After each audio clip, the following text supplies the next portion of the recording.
കുടൽ ക്യാൻസർ ബാധിച്ച രോഗികൾ ദിവസവും 2-4 കപ്പ് കോഫി കുടിക്കുന്നത് രോഗം ആവർത്തിക്കാനുള്ള സാധ്യത കുറയ്ക്കുമെന്ന് പഠനം.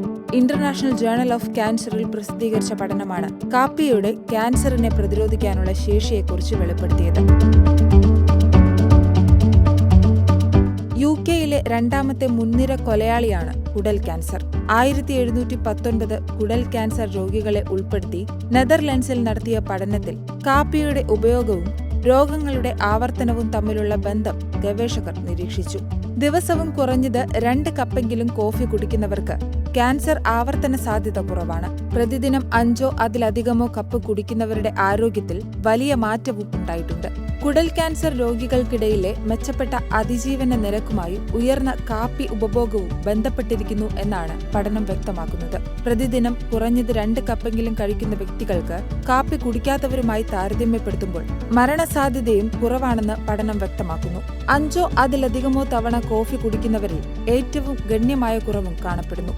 മാത്രമല്ല, പ്രതിദിനം കുറഞ്ഞത് 5 കപ്പ് കാപ്പി വരെ കുടിക്കുന്നവരിൽ മരണസാധ്യത 29% മാത്രമാണ്. ഈ വിഭാഗത്തിലുള്ളവർക്ക് വീണ്ടും രോഗം വരാനുള്ള സാധ്യത 32%.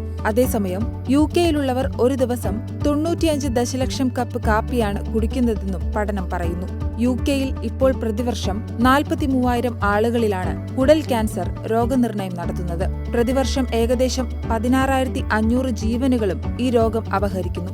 അതിനാൽ ഇപ്പോഴത്തെ കണ്ടെത്തലുകൾ കൂടുതൽ പഠനങ്ങളിലും സ്ഥിരീകരിച്ചാൽ രോഗികൾക്കിടയിൽ ഇത് വലിയ മാറ്റങ്ങൾ ഉണ്ടാക്കാൻ ഇടയുണ്ട്. എന്നാൽ ഗവേഷണത്തിലെ കണ്ടെത്തലുകൾ കൗതുകകരമാണെന്നാണ് പഠനത്തിന്റെ പ്രധാന ഗവേഷകനായ ഡോക്ടർ എലൈൻ പറയുന്നത്. കണ്ടെത്തൽ വിശ്വാസയോഗ്യമാണെന്ന് പ്രതീക്ഷിക്കുന്നു. കൂടുതൽ കാപ്പി കുടിച്ചവരിൽ മെച്ചപ്പെട്ട ഫലം കണ്ടെത്തിയിട്ടുണ്ടെന്നും അദ്ദേഹം കൂട്ടിച്ചേർത്തു. അർബുദത്തിന്റെ സാധ്യത ഇല്ലാതാക്കാൻ കാപ്പിക്ക് കഴിയുമെന്ന് കണ്ടെത്തിയ ഏറ്റവും പുതിയ പഠനമാണിത്. എന്നാൽ പലതരം അർബുദങ്ങളുടെ തീവ്രത കുറയ്ക്കാൻ കാപ്പിക്ക് സാധിക്കുമെന്ന പല പഠനങ്ങൾ നേരത്തെയും ഉണ്ടായിട്ടുണ്ട്. പക്ഷേ കുടലിന് അർബുദം ബാധിച്ച രോഗികളിൽ കാപ്പി എന്തുകൊണ്ടാണ് ഇത്രയധികം സ്വാധീനം ചെലുത്തുന്നതെന്ന് വ്യക്തമല്ലെന്നാണ് പഠനത്തിന്റെ സഹരചയിതാവ് കൂടിയായ പ്രൊഫസർ മാർക്ക് ഗന്റർ പറയുന്നത്.